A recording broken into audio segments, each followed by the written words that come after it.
3 layers of clothing on. Literally. Could you like get stuck to it? I know. It's like I want to be able to travel with you.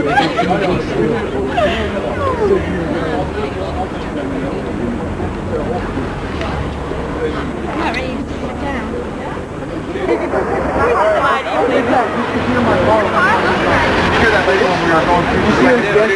I threw a wrench at my wheel and then threw a wrench at it. Were you? My brother was like, this is what you say.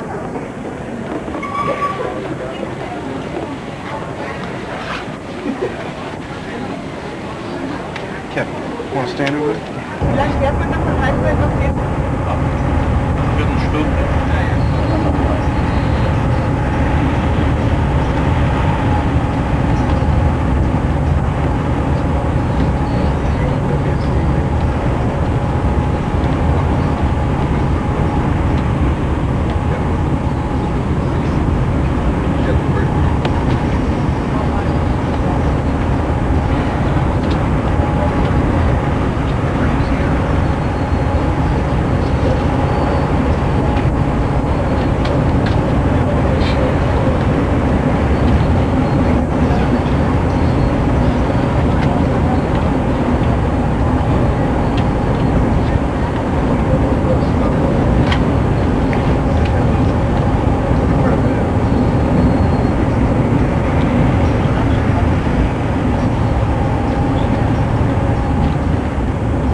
Opportunity. You can, if you want to, walk up to the Schloss. I can show you the way. It's very, very easy to find. But you will see the Schloss tomorrow on the sightseeing tour anyway. You can go on the other side of the Neckar to the famous Philosophensteig, where, especially in the beginning of this century, many philosophers walked along on the... It's just beneath the Heiligenberg. Another opportunity that you have is you could go to the Kurpfälzische Museum, to the museum where the famous Riemenschneider altar is in, and this should still be open until 5 o'clock in the afternoon. And I can show you the way how to get there, which is also very easy from the Marktplatz. So let's go to the Marktplatz, and then whoever wants to know how to get somewhere can just ask me. Yeah. And we meet at the Marktplatz at 4:30, right? Yeah.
was die Fragen können Sie im Bus lassen.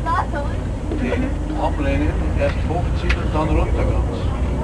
Ja, dann kann man schön nach Hause, das sind ja so Lasche mit zurückschicken.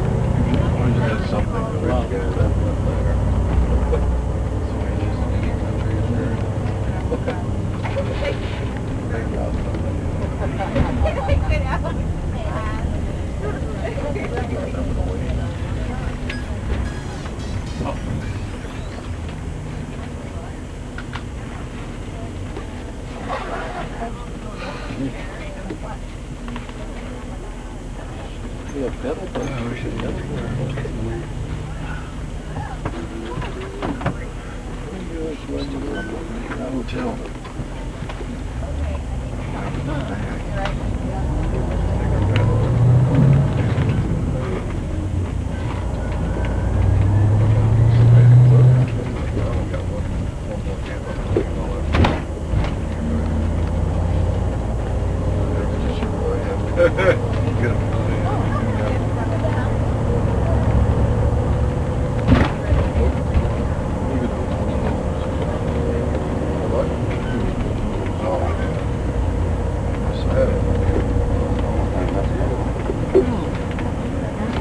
Where do you think these homes were damaged during the war?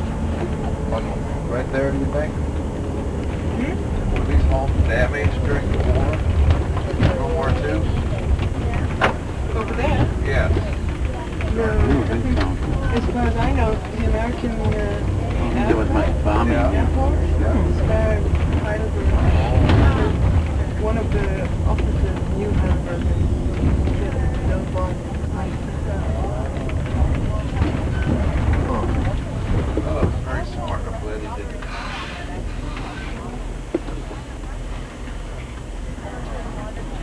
Du vet det som inte är så gruppet just Manche wollten von Weg laufen, einer will ins Museum gehen, aber in the 17th century, this was the only entrance to Heidelberg. And in the night, the doors were shut, so nobody could go in or into the city or out.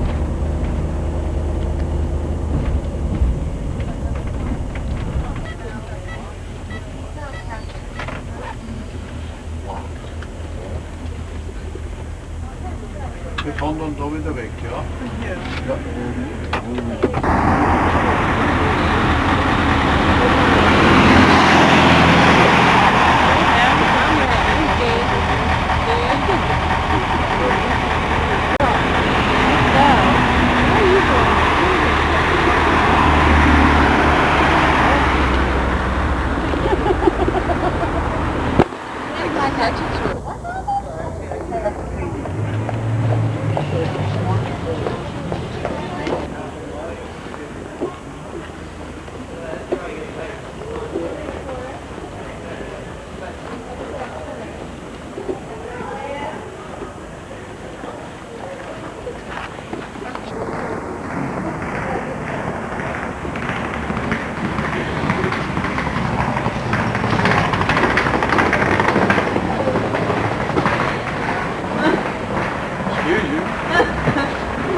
So, it's got to be going into what kind of style building? That's unbelievable.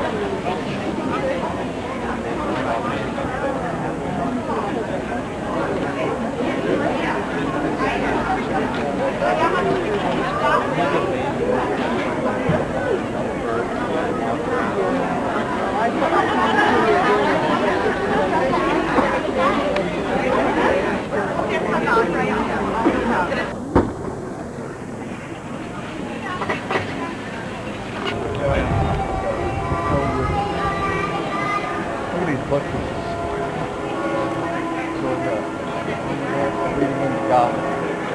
That's amazing. Gargoyle.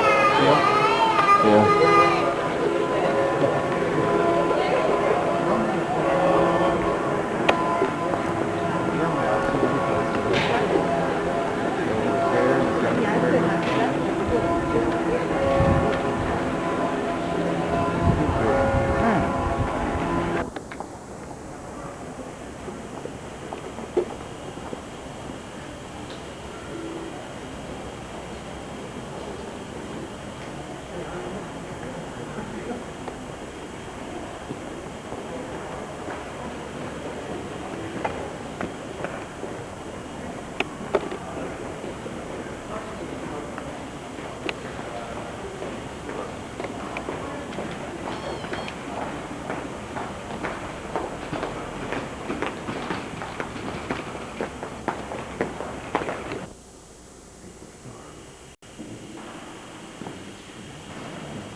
There's a dispute in Heidelberg.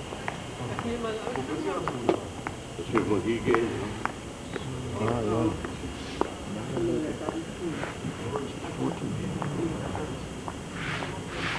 Maybe it looked just like that. Did Martin Luther nailed that stuff on the sure fall, but I don't know what town that was. It was in Heidelberg.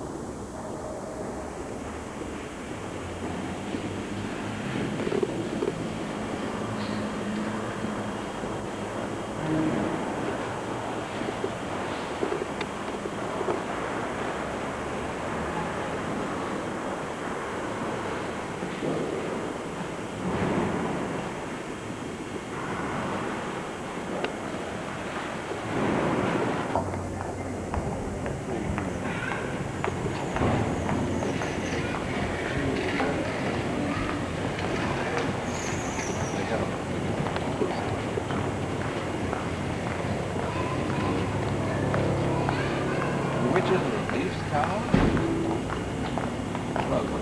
Cafe Shoe. Is all that's left of the 1300 town wall.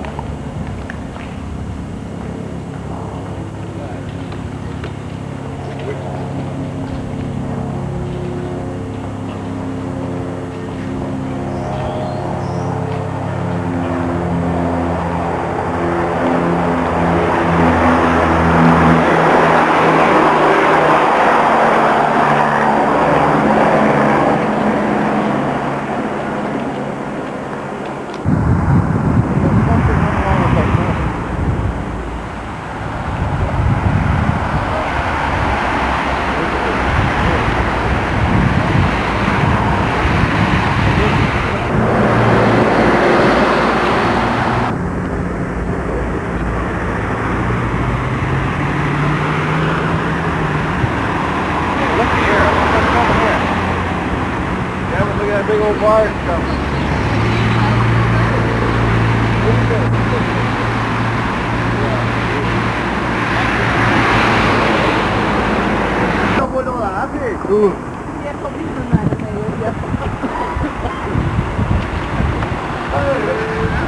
Eastern entrance to Heidelberg, and I'll show you a bit later on where the western entrance was, and that will show you how small Heidelberg was initially and how small in fact it still is. So this is not exactly one of our bigger places, but you'll have a chance to see Berlin and all that, 3 million people. Here we have some 140,000 inhabitants, so this is small. And the other thing is, you've come to a very young place. So the first official mention of Heidelberg goes back to the year 1196. And what does that mean? That by 3 months you missed our 8th centenary celebrations. So 8th century, that makes Heidelberg very young, especially if you see that in comparison to all the villages surrounding Heidelberg, because they were founded way back in the 8th century. So really that means Heidelberg is a baby. On the right hand side, this is one of the 28 locks that canalize this river, which has always been a very difficult river for navigation. The name of this river is Neckar, and the building site that you can see over there is the construction of a water power station. So in 2 years, Heidelberg will get all its energy supply from that water power station. And coming up here is the old bridge, even though that is also a fairly young bridge, which was constructed in 1788.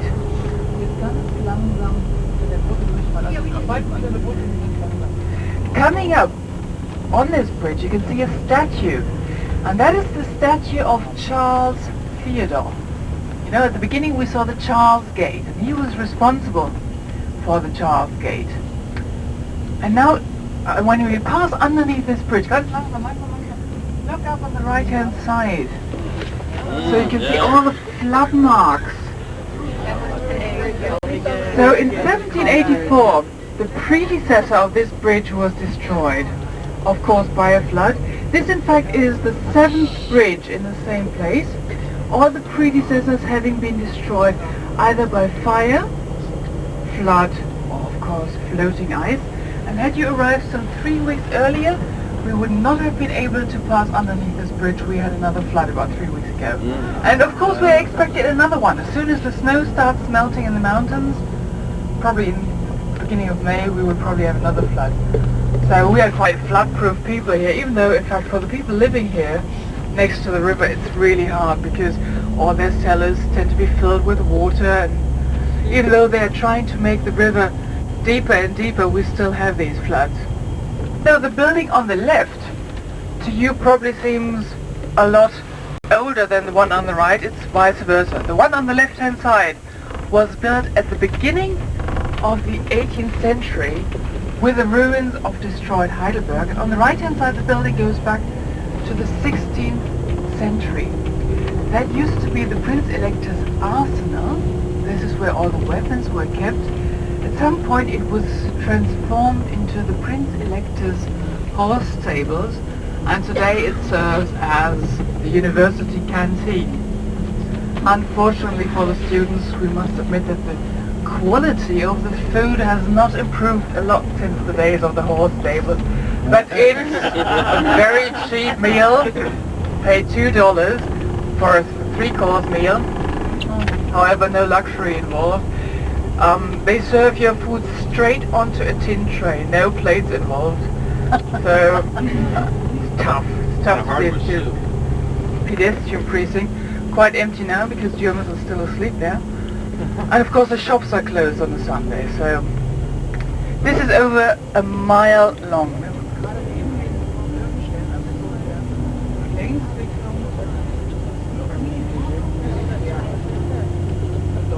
Walking on one back there.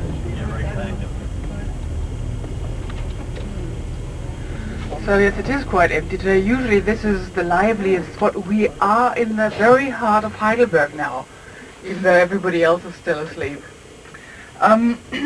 We know about Heidelberg so far, it's small and it's young. But of course that doesn't mean to say that Heidelberg was not important. Heidelberg in fact was very important indeed, because in the times of the Holy Roman Empire, this was the residence of the Prince Electors.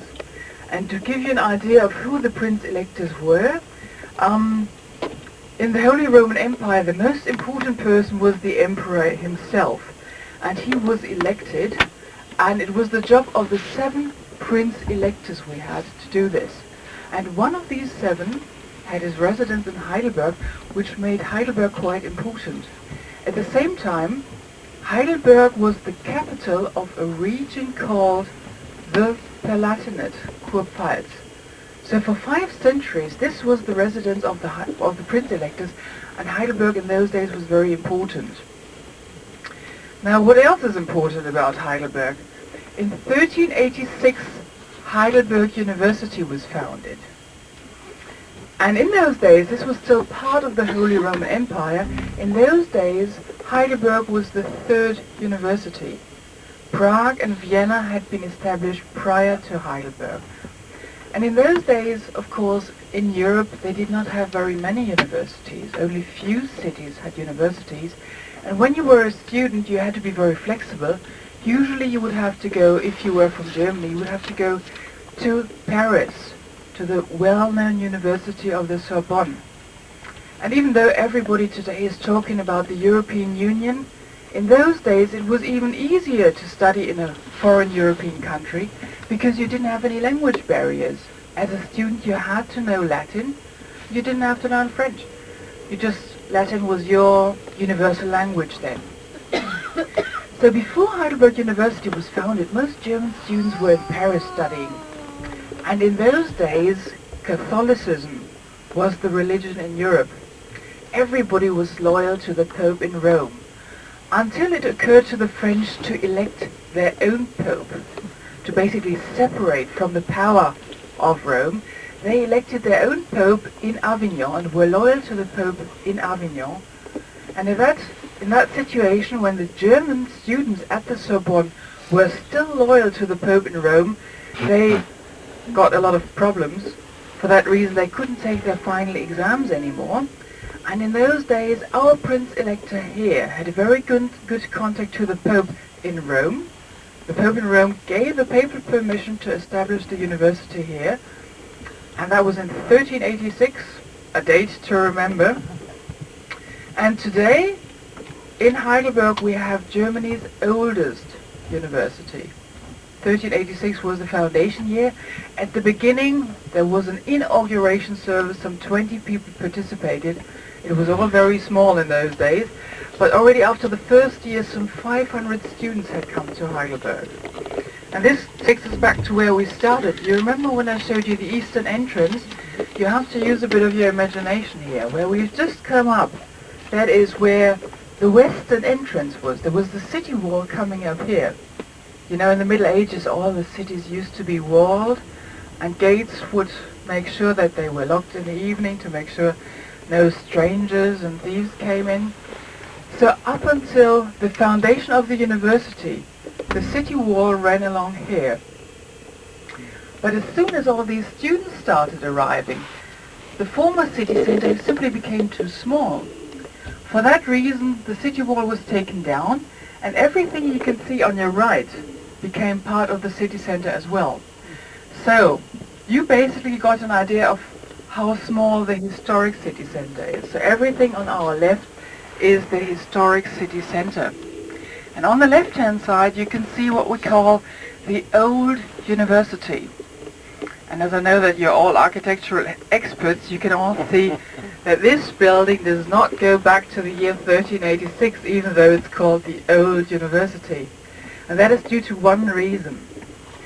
All the buildings in Heidelberg that we can see are no older than 300 years. So I told you Heidelberg is young. It was founded in the 12th century. But the buildings that remain today are no older than 300 years, which is due to the fact that the French troops came to Heidelberg twice, in 1689 and in 1693, and they destroyed all of Heidelberg with only a few exceptions. So this building, of course, was built at the beginning of the 18th century.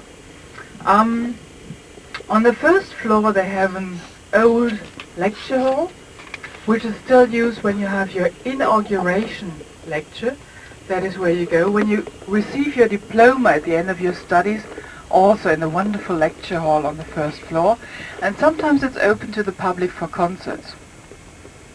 The building that you can see ahead of you, that big white building, is called the New University. Even though the name is not completely correct, it's not really the New University anymore.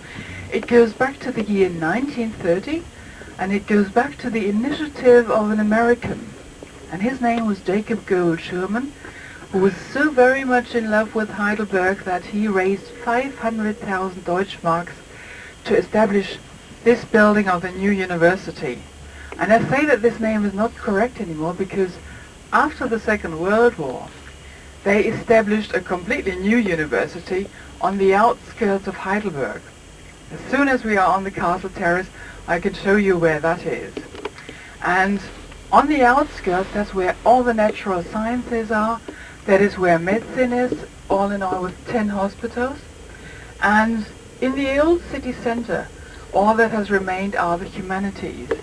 Subjects like law, economics, psychology, languages, theology, all that is scattered all over the old city center. So of course for the students it's a lot nicer to be studying humanities here in the city center than to be in a modern center outside of town.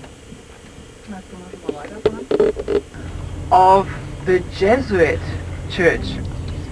And that sort of gives rise to giving away what one of Heidelberg's major problems was. We had some religious conflicts here. At some point, this was a reformed center. Heidelberg was a reformed city for 130 years. And if you take a look at this empty square, you once again have to use a bit of your imagination because that is where an Augustinian monastery was. And Martin Luther came here, he defended his 95 Theses, and one generation later the Reformation was introduced. For 130 years Heidelberg was a reformed city, and then some Catholic prince-electors arrived. of course, wanting to introduce Catholicism here. The population was not too happy about it, so the end was that the Prince-Electors had to transfer the residence from here to Mannheim. Of course, what happens once the residence has been transferred, the city loses in importance.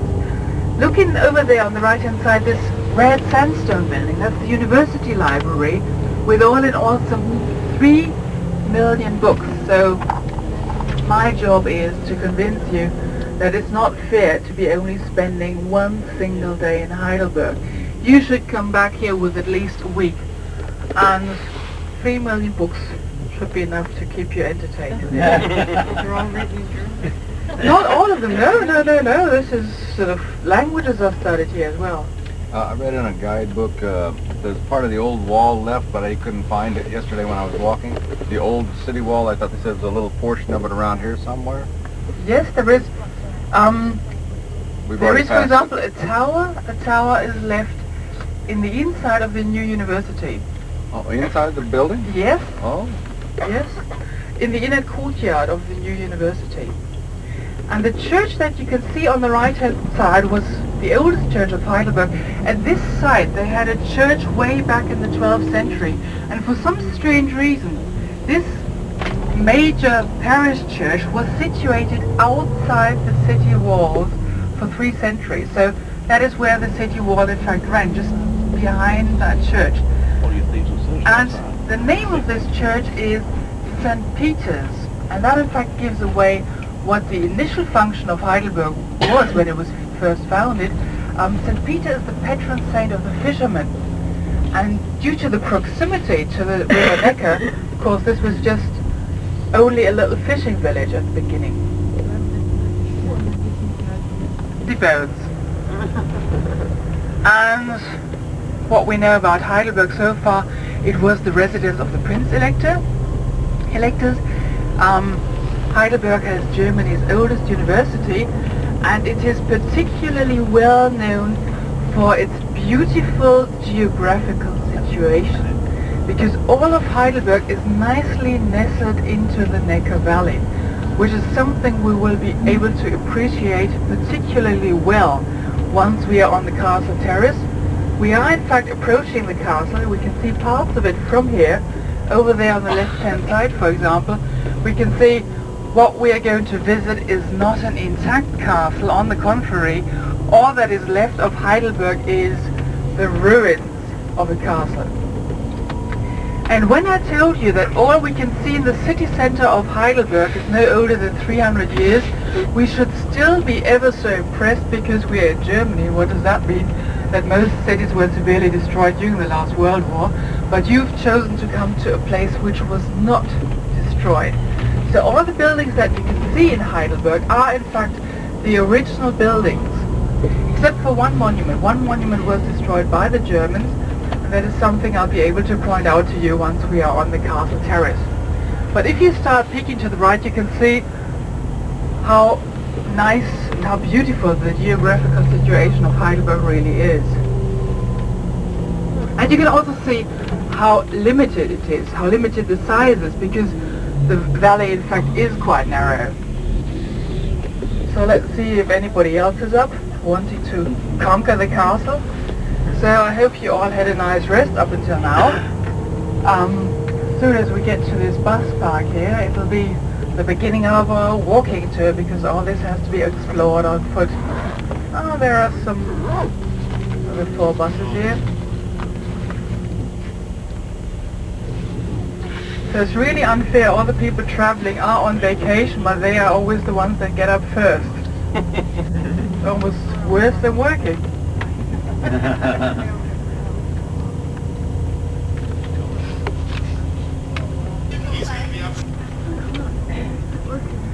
So here we go, just in case you get lost.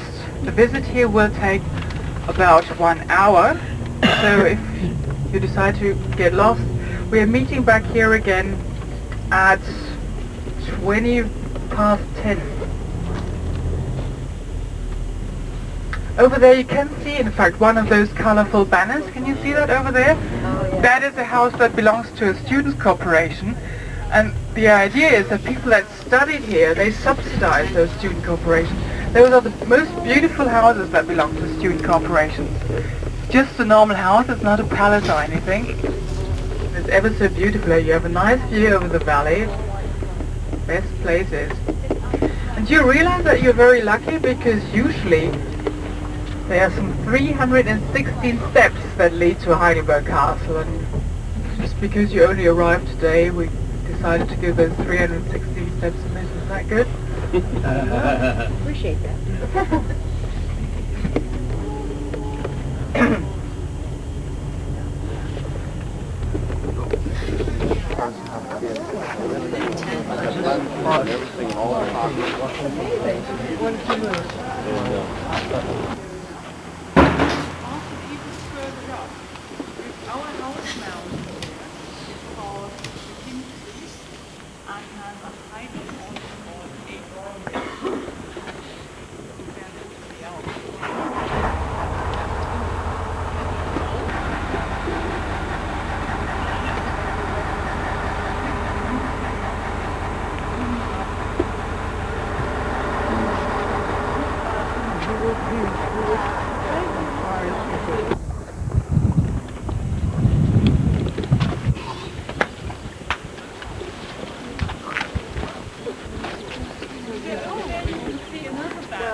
So here there was the second moat. You can see that this moat was somewhat deeper. In peace times they had stags grazing in this moat, and when there was a war they would quickly fill up the moat with water to make sure that the enemy couldn't pass. They did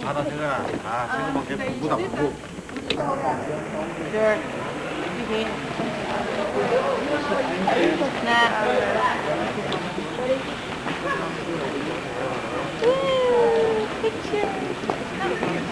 You of course required a royal palace.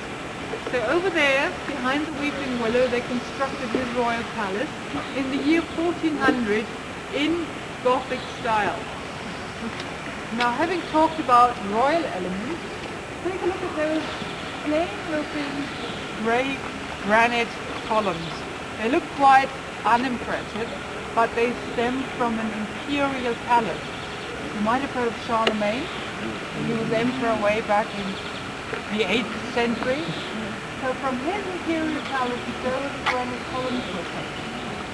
And you probably all remember our big castle construction.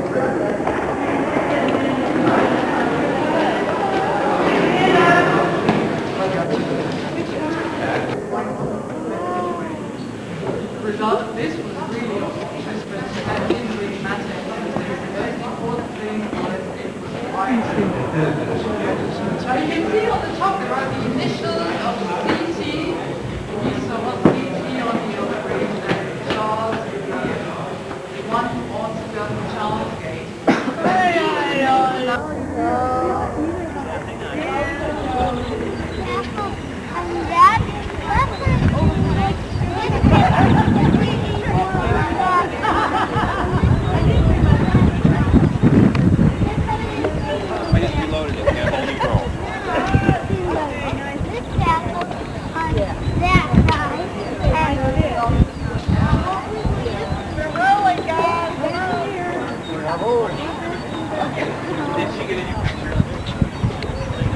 Back to green and it was gone.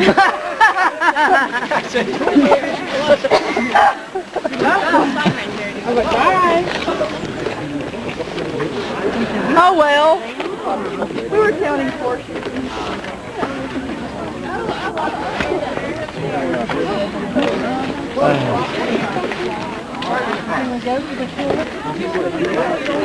Das sind keine Löffel wie beim Hasen, sondern das sind einfach Löcher und rund um die Ohren aber sind Feder, ist ein Federkranz, der erstellt werden kann, sodass er Richtung hören kann.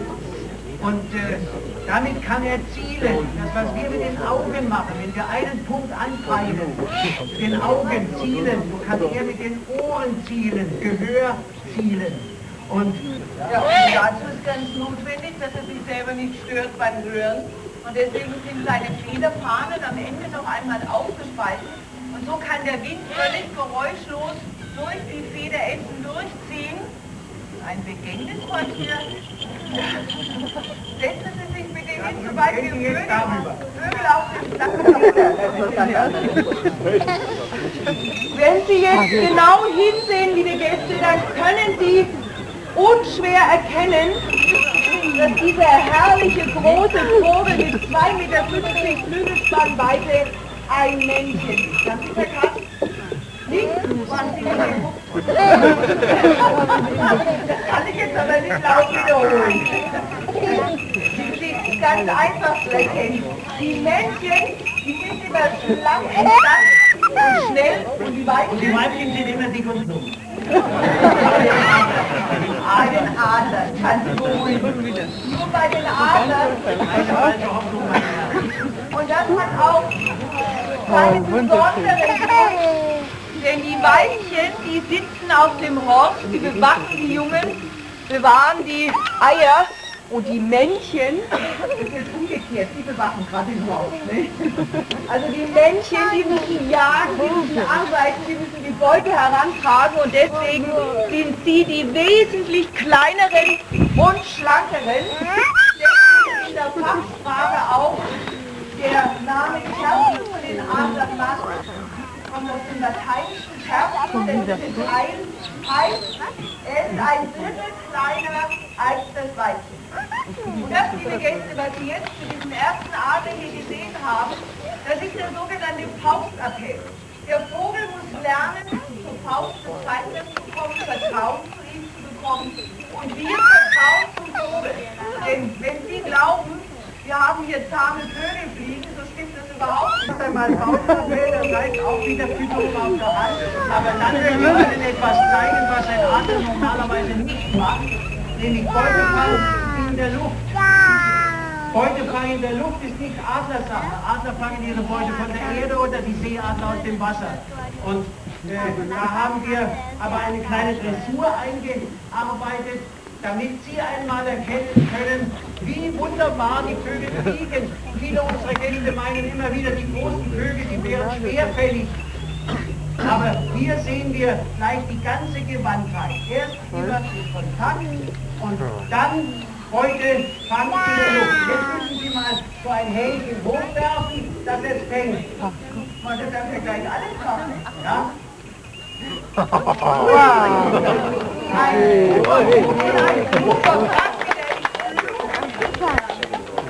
Ja, meine Damen und Herren, jetzt muss ich Farbe bekennen. Das ist natürlich kein Besucher aus Ihren Reihen hier einfach, sondern das ist ein Falkner, der sehen Sie aus mit dem kahlen Hals, mit dem nackten Gesicht. Aber was meinst du, was die Geier denken, wenn sie Sie ansehen? Ja, liebe Gäste, ich habe hier auf der Hand etwas, das ist kein Geier, das ist kein Falke, das ist ein Geierfalke. Ein Karakara lebte früher auch in Deutschland, in Europa, wir wissen das, weil wir Versteinerungen dieses wunderhübschen Vogels im Ölschiefer bei Messel in der Nähe von Darmstadt gefunden haben. Und deswegen wissen wir das so genau, dass diese Vögel früher auch bei uns heimisch waren. In einer Zeit vor, du amüsierst dich aber, vor 50 Millionen Jahren, musst du dir merken, nicht? 50 Millionen Jahren. Ganz unglaublich, dieser Karakara district. And well, we'll be passing some very gorgeous villas in just a moment's time. Some very nice cars, by the way, as well. Of course, we've got right to the right at the beginning of our tour. And we're nearly at the beginning of the Kurfürsten Dam right here, by the way. It's about to start just at the second set of traffic lights.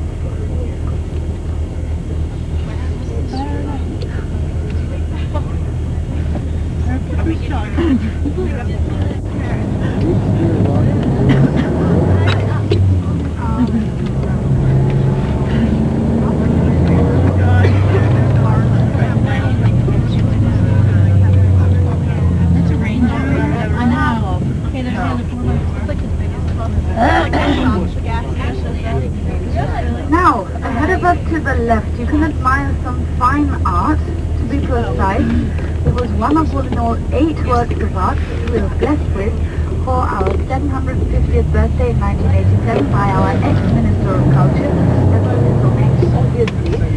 You can see 2 Cadillacs here to the left covered in concrete, so well made that since 1987 they've had to renovate it 8 times. Not a big job, by the way, they just slammed some more concrete on, that's what the artist did in the first place. But this gifted artist had actually forgotten to remove all the oil and petrol rest, so this thing was environmentally unfriendly, you can imagine how thrilled we were about it. 4 of these 8 works of art, remarkably enough, were actually sold to the art lovers of this area. I'm afraid I can only show you 3 more of them. I'm convinced that they will leave a lasting impression with you. Now if you look to the very far left, you can already see our radio tower, the first landmark as such, and that is 500 feet high, half the size of its bigger brother in Paris, the Eiffel Tower. It's got this glass viewing restaurant 55 meters up from the ground, so that gives you a rather fascinating view of the industrial quarters.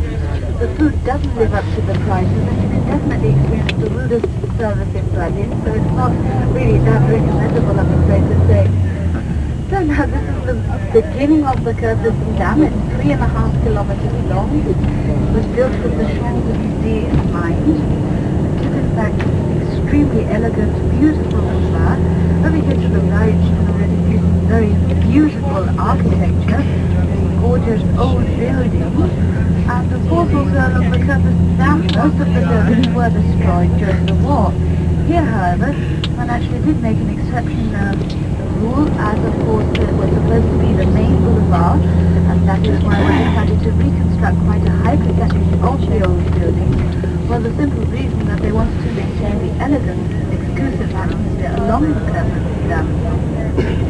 Of course this block here to the right does contradict what I was just saying. It's a very unattractive, very commercial block. Now originally it was always the case that there was a committee that would decide if shops were worthy of the Curtissen Dam. Unfortunately though, when Berlin was voted as the new capital again, the rents shot up in every respect, whether these were apartments, offices, or of course also shops. So even the people of the established shop owners who held shops here for decades were being given rent contracts that lasted for about 6 months, because at the time there were even new rent contracts in sign. Of course the rents were raised, in some cases up to 700%. So very many people gave up their shops over here. 6 months ago we had so many empty shops here that they rethought their decision and lowered their rents, thank God. Here to the left of this corner you can see the narrowest corner building in the whole of Germany. It's 2 meters 72 in diameter. It's an office block with all in all 68 square meters to work in, and the office block was just sold for 25 million marks. And of course the investors thought they were in paradise when Berlin was voted the new capital, as they built all the most exquisite office blocks all over the place over here.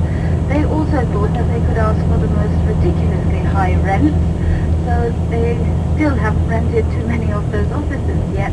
People over here, of course, that have a few employees, well, they just simply rent an apartment that's maybe not too attractive or too central, so that they don't have to pay a high rent for it, and they have their offices there. Of course, if you don't have any employees, well, you then hold your office in your own apartment. So that's why people don't really need the offices, and it is actually a recognized way of working over here. And so also in the office blocks, luckily enough, finally they've come to the conclusion that they've had to go down with their rents. So more and more people are now going for offices. The thing that we have over here, very pleasant to look at. And now about to come up to the right-hand side where you can see Gianni Versace's shops and also Jules Sandler's shop, this building here has burnt down completely.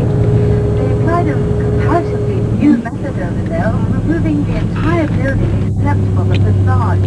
They supported that and then scooped up the inside and built a brand new building inside of the outer shell. And of course the most famous example for this method is the Reichstag, where they're building a completely new building as well inside of the old shell of the Reichstag. So that's rather fascinating.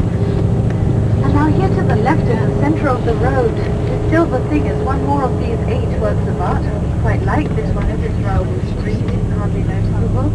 And we're now at the most expensive and exclusive part of the Kurfürstendamm Dam. Behind the next set of traffic lights to the right, you see a very nice shopping mall, mainly famous for its 2 boulevard theatres, but there are some very reasonable, very nice boutiques in there as well. Now, straight ahead of us, you can see these pink pipes just behind the traffic lights. We're about to cross beneath them, and these pink pipes come in all shapes and shades actually as well, blue, yellow, etc. Throughout Berlin. They're connected to the fact that Berlin was built on an extremely swampy ground, and at the construction site the water is drained, and by these pipes it is then directed into the rivers Spree, Havel, and also into the Landwehr Canal. Here to the left of this corner you can see Hotel Kempinski, our VIP hotel in this part of the city. And down the next street to the right-hand side, remember the Eddie Bauer shop as the landmark? That's where our Hard Rock Cafe is. It's extremely dainty in comparison to others, but still rather popular over here. And now this next set of traffic lights, that is where we've now reached the busiest intersection of former West Berlin. Here to the left with this red and white striped canopy, that's where you can see Café Kranzler, the oldest and most famous cafe we have in Berlin. It's more than 150 years old now, and originally it stood on the busiest intersection of former East Berlin. In the meantime, over here, and if you look straight ahead, you can already see another one of our landmarks. And that, of course, is Kaiser Wilhelm Memorial Church. It was built in 1895. It was then, as you can see, badly destroyed during the war. And after the war, they left the bell tower standing as a memorial against wars. On the side of this so-called hollow roof, that is where you can then see the newer church, which was built here in the 60s by an architect named Egon Angermann, and he exported 20,000 mosaic glass panes from Chancellor France to build this church. So in the evenings, these mosaic glass panes are illuminated from within, and there's the most beautiful bluish-purplish glow that lies over this whole area. As I said, it's especially attractive at night time. And this traffic light is where also the Kurfürstendamm ends and its continuation begins just behind it. And that's Tauentzienstraße, our very cheap commercial main shopping street over here. If you look straight ahead, you can see this tall building with the revolving Mercedes star on top. And that, by the way, is our Europa Center, known as the shopping center within a shopping center. We have international bars and restaurants there, as well as shops of all kinds. A casino, a beautiful hotel, swimming bar, a sauna, water clock, a piece of Berlin Wall, and our delightful Warner Brothers Studio store to the left ahead of us on the corner. And now in the center of the road, about to come up ahead of us to the left, you can see one more of these 8 works of art. We nicknamed this one Indigestion. Originally its name, however, was Berlin, as back in 87 it was supposed to represent the situation here in Berlin, broken chains that are sort of weaved into one another. So ahead of us again you can see these pipes, and behind the traffic lights to the right you can see a rather fine example of our new architecture over here. Very interesting glass facade built by Peek & Kloppenberg, and they are in fact a very, very renowned clothes firm. They sell brand labels for relatively human prices. Now behind the next set of traffic lights, that is where we're about to pass the famous and gorgeous thing here, the KED. That's short for Kaufhaus des Westens, and that's German for Department Store of the West. This here to the right is the largest department store on the continent. On the 6th floor, that's where we have the largest delicatessen in the whole world. And they just invested 450 million marks to make it as gorgeous as it is now. So unfortunately they open at 10 o'clock, so it's still closed. that we really reformed the opening hours, so not 6:30 anymore in the evenings, but 8 o'clock at night. That's when they close. I know it's still not quite that what we wanted. We actually had hoped to be able to shop for a little longer, but it is definitely an improvement. So now ahead of us here to the left, you can see one of the first 3 underground stations to have been built here, and that was in 1902. Originally, Berlin was marvelously connected underground line-wise. Of course, when the city was divided, these connecting lines were cut. I mean, this huge, overgrown, upside-down arch. And I'm sure you know the feeling. Sometimes one doesn't really know what to think of the presents one's been given. With this one here, we were wondering, but then, of course, our skateboarders came along. Then we'll be entering the district of Tiergarten. Now, that is German for Animal Garden Park. And that is where the Emperor once had his hunting grounds. Nowadays, that is where most construction in the whole of Berlin is taking place.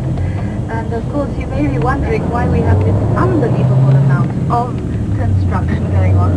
But of course, the government are finally moving over in the year 2000. Lots of the politicians have already settled here, but the final move will be in the year 2000. So, of course, by then everything has to be at least close to perfect. And you will see that, especially in former East Berlin, there are very many old facades still covered in bullet holes from the Battle of Berlin. And, well, also just, so one can now see this black, dark building. And that is the new National Gallery, which was still built in the famous Bauhaus style by Mies van der Rohe, who was so famous for his motto, which was that less is more. Straight ahead of us, that is where you can then see the new Prussian State Library, a rather odd-looking building, which was built by an architect named Professor Hans Schaumburg. He was also responsible for the 2 gold buildings that you can see over to the far left. The smaller gold building, by the way, is the Chamber Music Hall. The larger one is the Philharmonic Hall. Now, he had that built from the inside to the outside to achieve the perfect acoustics. Also, it was built in the style of a Greek amphitheatre with the audience surrounding the orchestra to have equal view from wherever you are. And it was Hermann von Karajan, who was one of the world's leading conductors, who was the leading conductor at this Philharmonic Hall. Since his death, this has been taken over by Claudio Abbado, by the way. So now, I would like to tell you about Potsdamer Platz, which we are nearly at right now. Potsdamer Platz in pre-war days was the busiest street in the whole of Europe, where the first traffic lights in the whole of Europe were put up.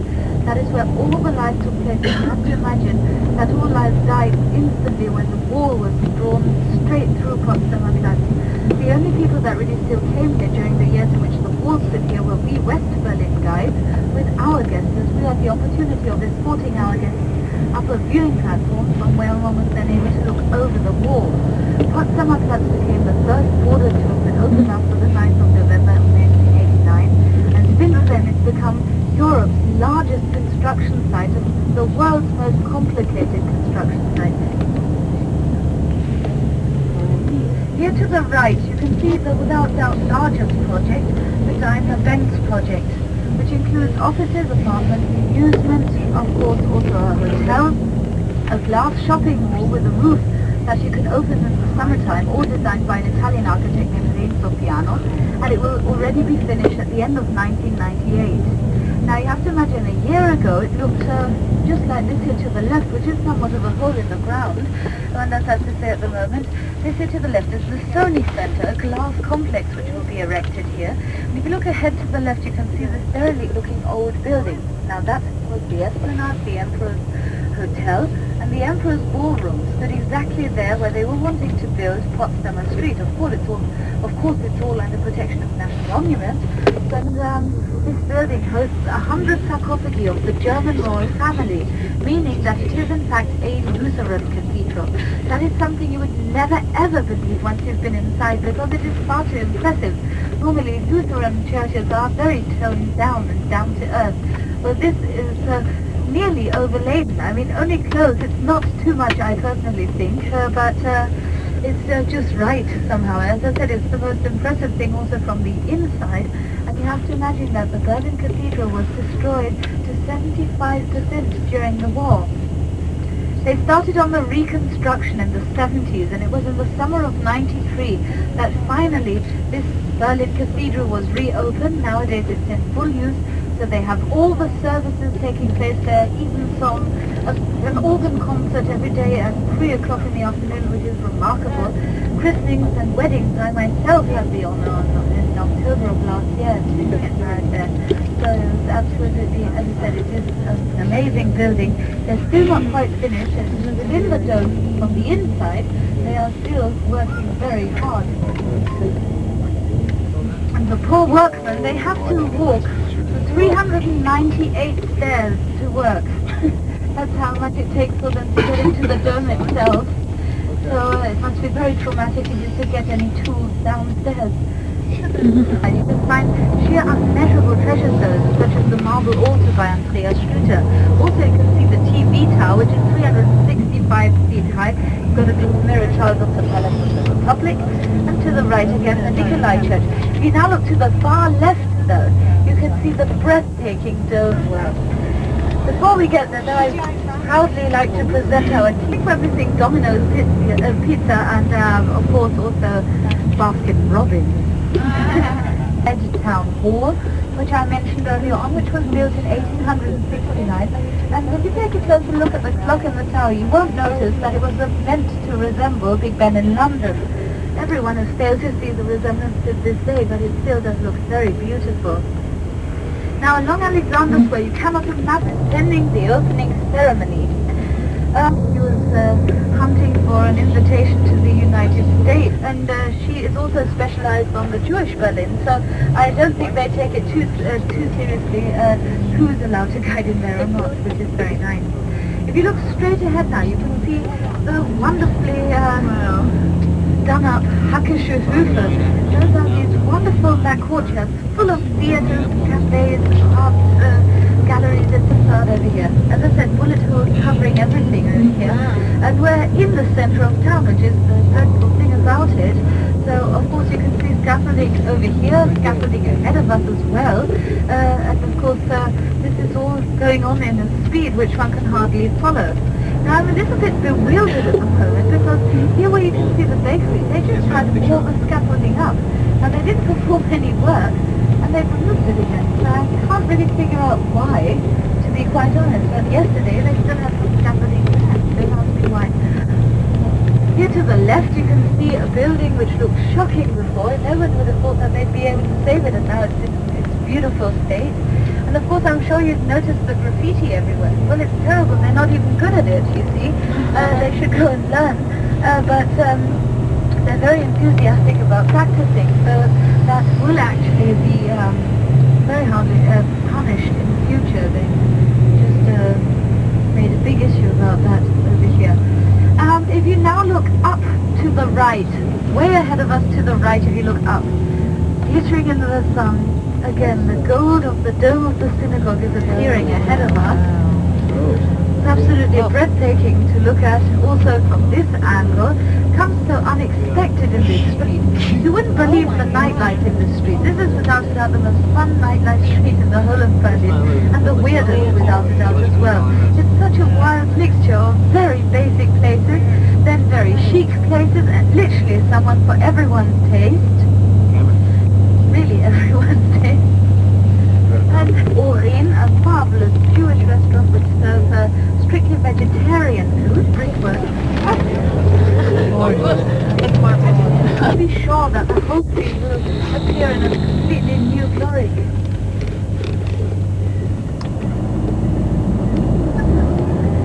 Here to the right now, if you look down the street, you can see what I mean. Oh, no fans on this coach. If you'd like to charge over to the left-hand side of the coach, trust me, it's well worth your while. We're about to cross the 100th BC. So those are the main things in the Pergamon Museum, as I said, by far the most remarkable of all museums here. So now we're about to turn into the street which leads us past the backside of the Metropole Theatre, which is really a gorgeous theatre in the old sense of red velvet seats. It's amazing. It's being used for operettas at the moment, and of course the culture agriculture is where you save money first of all, so they've cut more or less all the subsidies over here, and so they are confronted with the thought of having to close this wonderful theatre. So it's more than unfortunate. As I told you, it's extremely beautiful. So now, if you are interested in very classy antiques, well, theatre visible from everywhere, it's not too attractive. And now here to the left of the opposite corner, you can see the gorgeous back of the German State Library, which we saw just earlier on the front. You're about to see something which actually is quite an unbelievable sight, and that this huge chunk missing from the building since the war. So what they'll do is they won't just go tearing down the whole building, they'll just simply reconstruct the missing chunk. And then they are quite brilliant at that. You'll see it all the way along over here. And gentlemen was telling me that he was here last time in 61. I'm convinced of that. She'd be very surprised. I hope I said right, because of course things have changed quite immensely since then. So now we're at the most famous intersection that shows printed in school books. And as I said, it's completely impossible. As I told you, after our break we will be driving through the gate. We're very privileged, only few people are allowed to do so. Now if you go to the Brandenburg Gate, you can also admire the Room of Silence over there, the Hall of Silence. And just so that you know...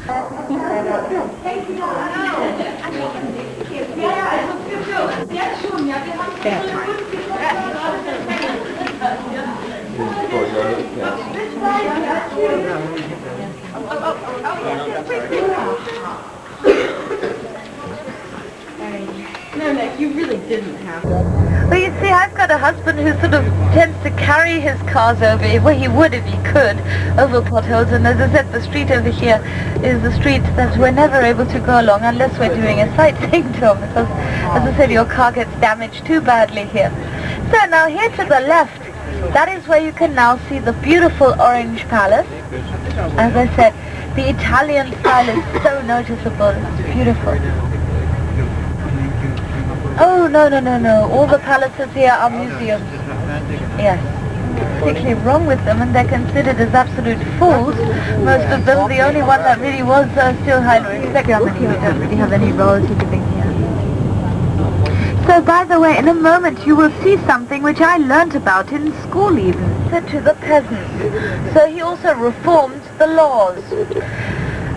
When Frederick the Great had his palace, Sanssouci Palace, built right opposite a mill, of course the miller was extremely upset. The new Palais was built for visitors of Frederick the Great. These new chambers were built in 1750, so that was 13 years before they even started building the new Palais. Of course, he was very glad to get rid of his visitors and send them to the other end of the park once the new Palais was finished. And after that, once the new Palais had been built, very close friends of his that weren't close enough though to live in his own palace, they were accommodated here. People whom he liked having close to him, they were allowed to stay here. And this is really, in my eyes, the most beautiful thing in Potsdam from the inside. The interior is just unbelievably beautiful as opposed to Sanssouci Palace. Personally, I don't think Sanssouci Palace is at all impressive from the inside. It's very plain, and that's what Frederick the Great loved so much himself. So now here to the right, appearing behind the trees, this is Sanssouci Palace. Sanssouci Palace was built from 1745 until 1747. And here to the right, you can look straight into the Yard of Honor. Now this is the official side. This is the side that people actually saw.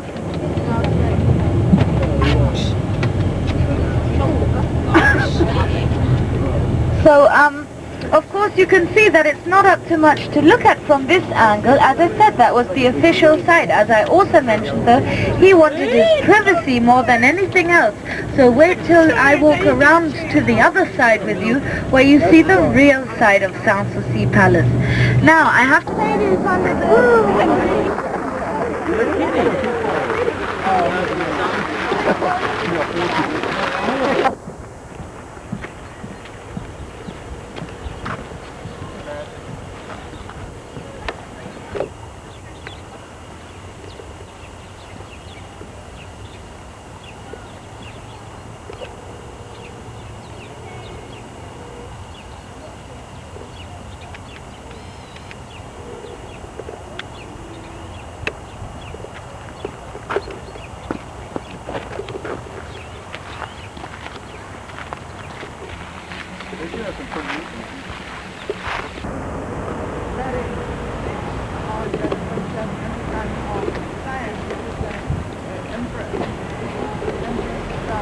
It was not recommended. Church is located in the so-called Vrindavan Basin, among 7 hills. Typical location as, for example, Rome has. So this is in Cincinnati, Ohio. At first, and up to 1981, it was the biggest building in Prague. Then the Palace of Culture was built and became the biggest one. So, I told you that the 4 towns, historical towns were independent towns. So, this was the town.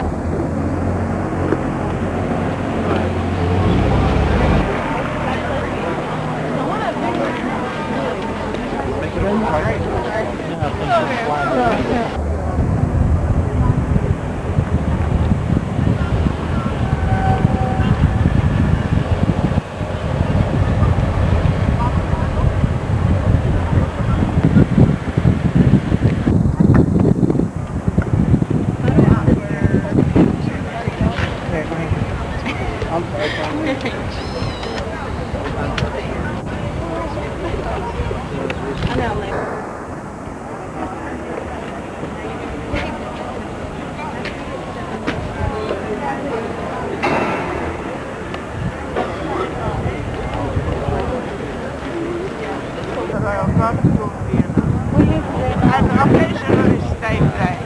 Permanently, Rudolph II, he was the last Habsburg who permanently.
You ought to see the wind blowing right now.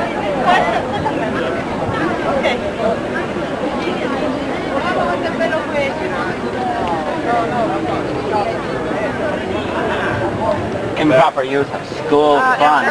I must have taken the model U.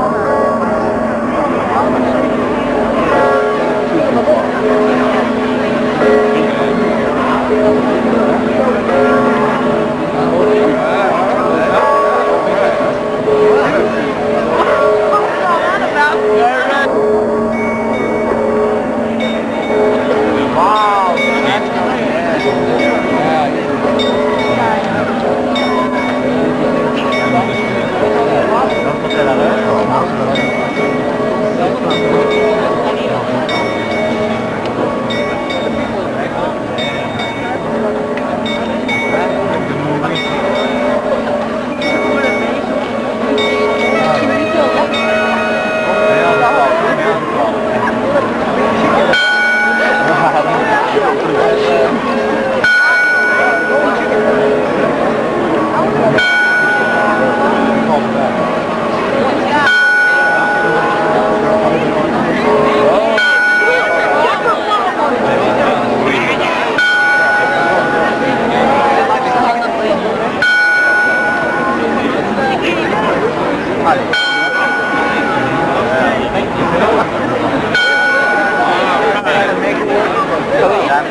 He's gone!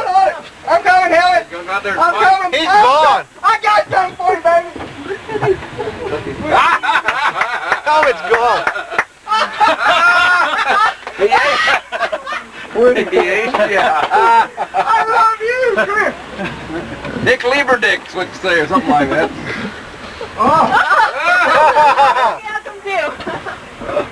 Wild group here. Helmet has lost control. The helmet is having a good time. He's attacking Billy. Very good. Very Very good. good. Taking pictures. This way? Yeah. I need a buy. I need money. Hello? No. Hello. Good morning. It's about the party. It's about go. Hey! He's doing that. No. Nell! Nell! Thank you. Protect me! Good stuff! He fooled me! He took off running, he said. I know where. Look at Pim's in them coming off you. This is over coffee. Ja, dat kan ook van om van de schilbeest. Dit is koffie, dit trekt zich rondom. Yeah, this breakfast bowl is the BMW museum. Very small. IJsstadion, voetbalstadion, München.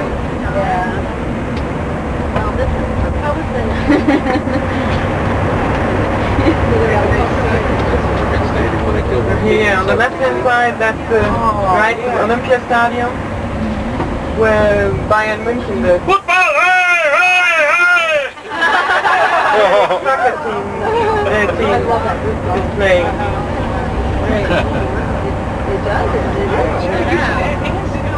Looking pretty rough. Well, that was the 72 Olympics where the Israelis got killed. You remember that? But it's still looking pretty rough. Yeah, I wasn't born in 72.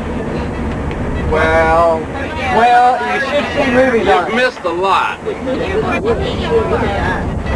a lot.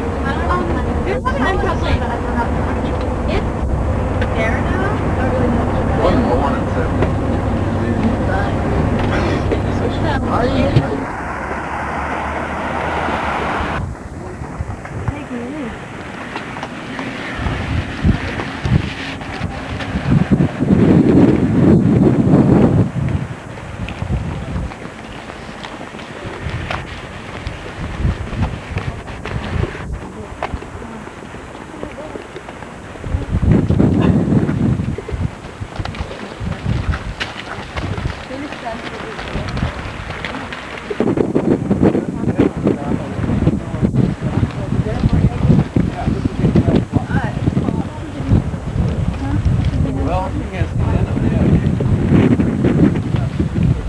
This is where the laundry was, and administrative office.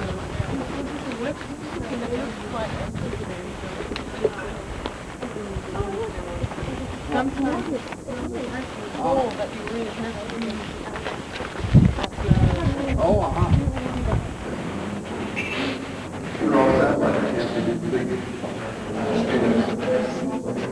I wanted to go, this is their Prague, right? That's the one we drove by, remember that? Yeah, the big one. That's that one. There's a book, a really nice book, if you're going to buy it, it's all later on, all the explanation. So you could spend 2